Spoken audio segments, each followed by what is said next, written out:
చెబుతుంది ఎదిగిన కొద్దీ ఒదగవని అర్థమందులో ఉంది.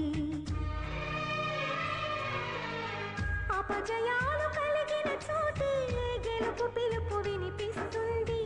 ఆకులన్నీ రాలిన చోటే కొత్త చిగురు కనిపిస్తుంది.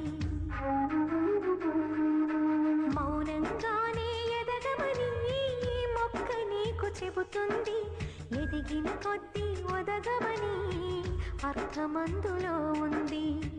అపజయాలు కలిగిన చోటే గెలుపు పిలుపు వినిపిస్తుంది. ఆకులన్నీ రాలిన చోటే కొత్త చిగురు కనిపిస్తుంది.